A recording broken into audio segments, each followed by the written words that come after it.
Meet the Michelangelos of cinema, next on Movie Magic.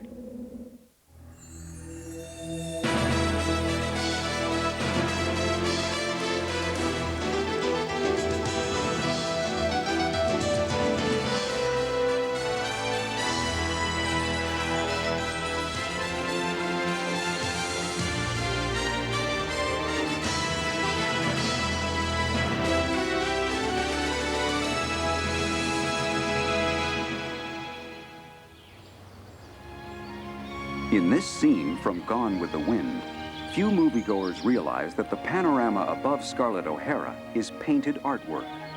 Many famous movie scenes are actually composed of handcrafted paintings. These picturesque renderings are known as matte paintings. The artists who make them are some of the most admired individuals in the effects world.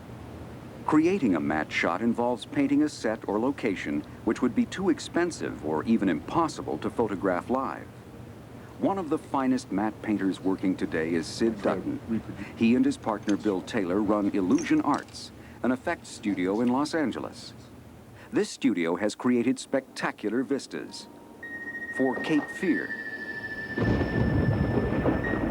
The Never-Ending Story 2, and this incredible long-distance pullback for the musical Newsies. There's two factors for determining how much detail we put into a painting. One is how much the painting actually needs it. And sometimes wherever the attention of the composition is focused is where we put the most detail, where the actor might be walking. The second, of course, is time. If we don't have much time, we don't have much time, and we have to go for the broader strokes and more impact. When you're in the front row of a theater and looking at the screen, you aren't really seeing a tremendous amount of detail. You're seeing blobs of color. So if you can emulate that by putting blobs of color on the right manner, then it will have a chance of looking more convincing. I've always called it photo-impressionism. You're trying to give the impression of reality without all the detail you actually see. Knowing just how much detail to include is a skill that few aspiring matte artists can master. So when Dutton discovered a gifted 23-year-old painter, he immediately put him to work. What impressed me about Robert Stromberg was that he was self-taught and had really developed to a great extent by himself. There's two types of matte painters, essentially. There's people who draw things out and fill them in, and there's paint pushers. That's what Robert does, is he pushes paint and gets an effect by mushing paint around and seeing something in it. I saw a cable special on matte paintings when I was about 12, and I became interested and went out and bought a camera. Started doing glass shots out in the middle of a field somewhere, and just kind of escalated. And by the time I was just graduating high school, I was offered my first shot for an actual film. Today, Robert is starting work on a painting for the big screen version.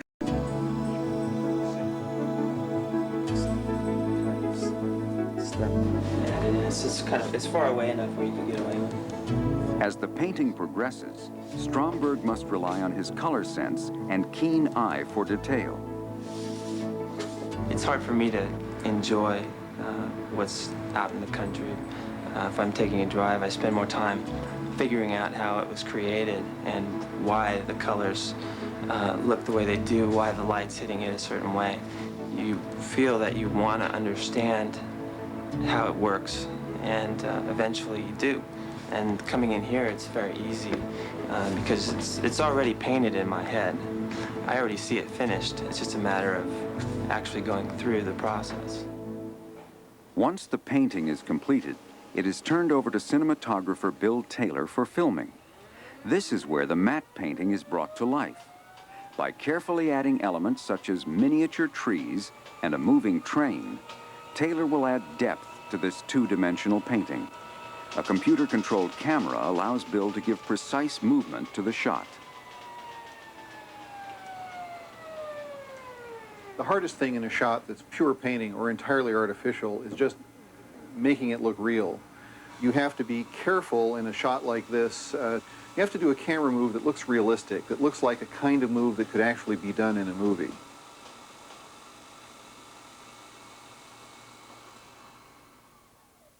After the painting is complete and photographed, it is edited into the film. If the matte painters have done their work well, movie audiences will never detect that the scene wasn't shot on location. Elements like a miniature train help audiences accept a two-dimensional painting as reality. This is one of the many tricks of the trade employed by matte studios. Here at Matte World in Novato, California, a team of experts are shooting a dark, stormy night. What appears to be rain is actually baking soda, fed through a special sieve. A computer controls the rotation of the sieve, ensuring a consistent, rain-like pattern. Cameraman Wade Childress shoots the rain element against a black background. Later, the black will be replaced optically with a shot of a matte painting. Another time-honored matte technique involves letting light pass through holes in the painting to simulate city lights. Matte artist Michael Pangrazio is lighting up the city of Salem in this painting for Disney's Hocus Pocus. We're putting dots of light in the city, and it's done by scratching through the front layer of paint, because this is painted on a pane of glass, and then it's backlit with an additional light. And it pushes the exposure higher than white paint can give you by lighting what's behind it brighter.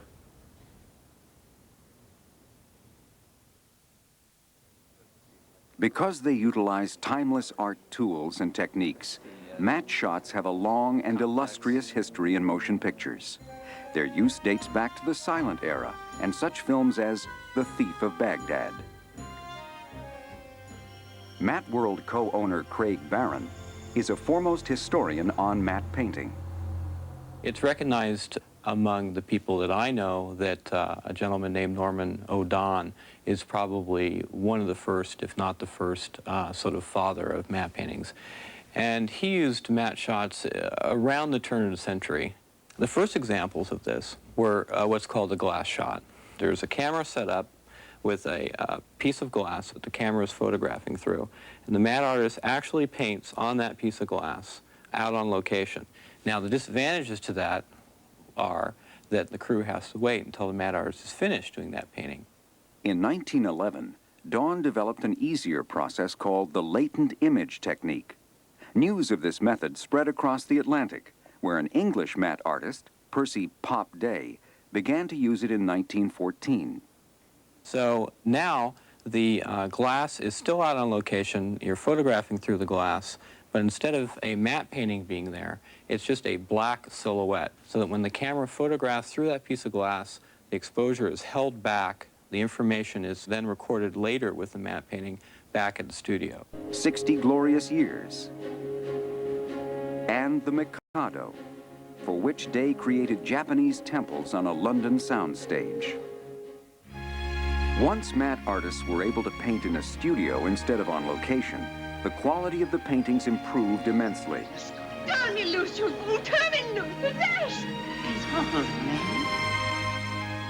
In 1939, Gone with the Wind required more than 100 flawless matte paintings.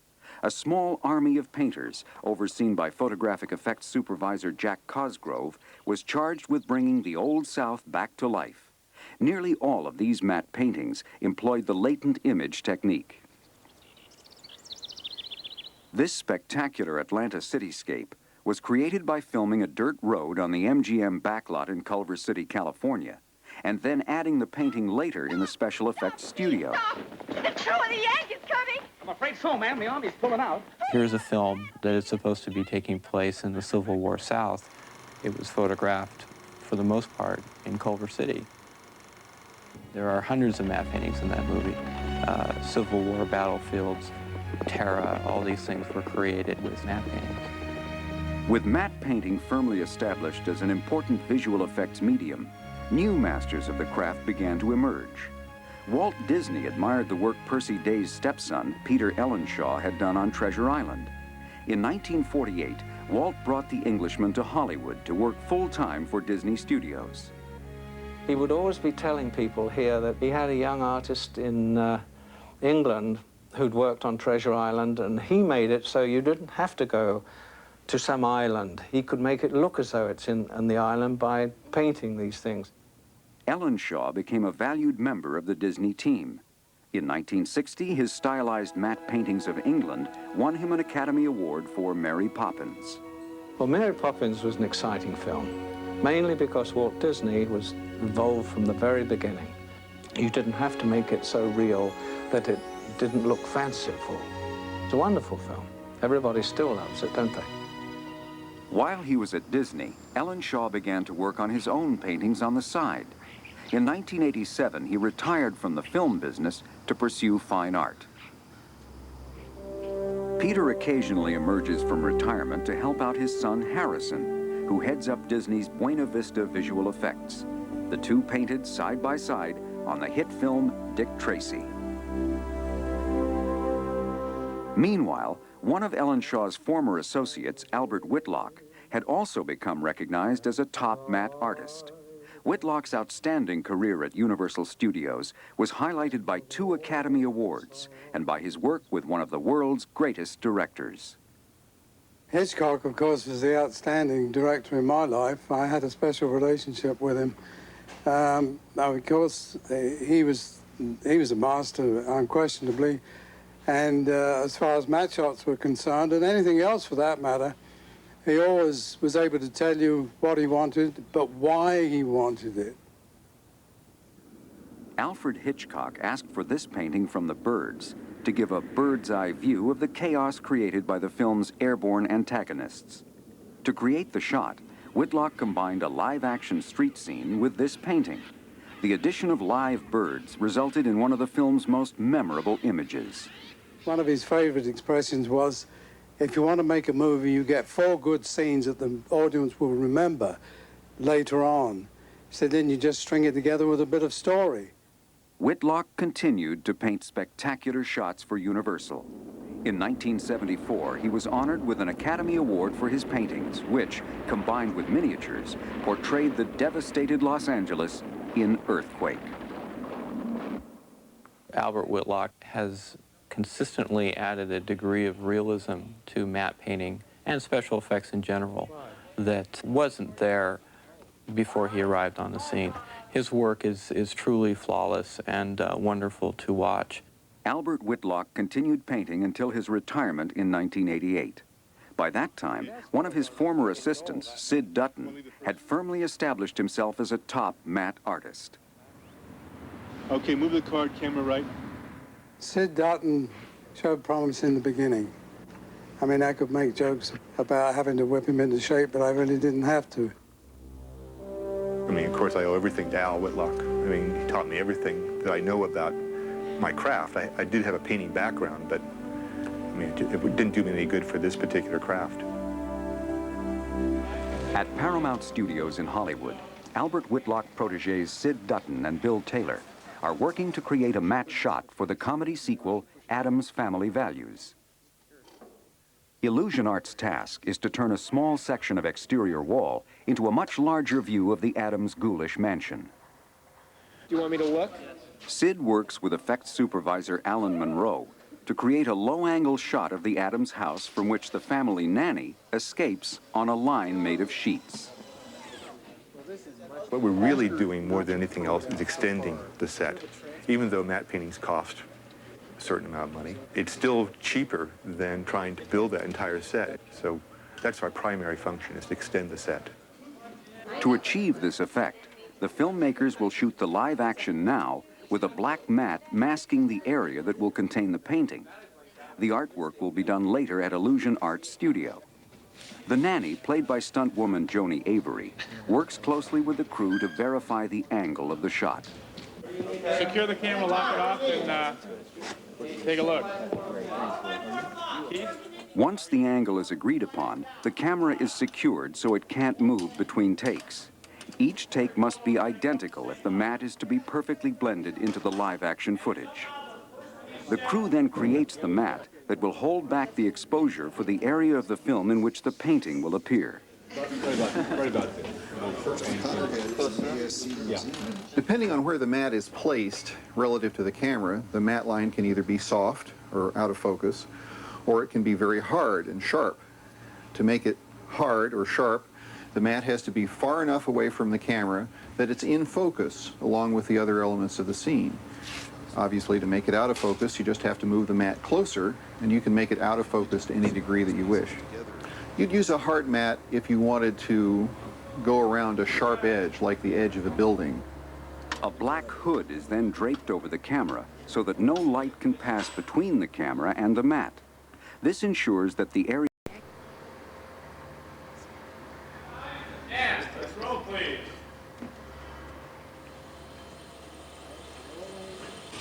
Action.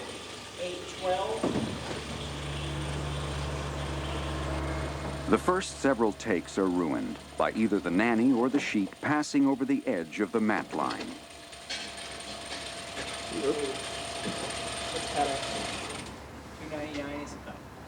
That's a cut. Her fanny went into the mat line. If any part of her body goes under the mat, that part of her body would disappear. Right there, you came out a little bit too far, and the rest. And you were fine. And the rest of the climb, perfect. yeah, the rest of the climb was Okay. perfect. You also sort of have to hug the face of the tower as you start to come down. As you come down more, you'll have more latitude to swing out. Okay.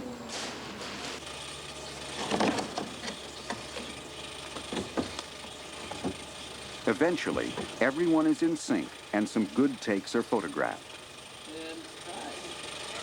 That's a cut. Reload. We got a good one. Did you? But one good take is not enough. Since the latent image technique involves imprinting the painting directly on the live-action shot, sometimes several takes can be ruined before the shot is perfect.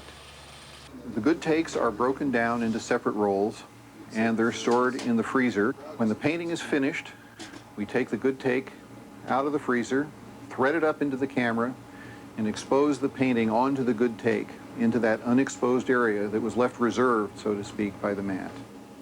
When the filming is complete, Robert Stromberg is assigned the painting duties. Matte camera operator Mark Sawicki projects a single frame of the film onto a blank canvas, allowing Robert to sketch in the matte lines in pencil. That's it. That's all I need. The painting process involves adding the sky and the upper portion of the house up to the marked matte edges.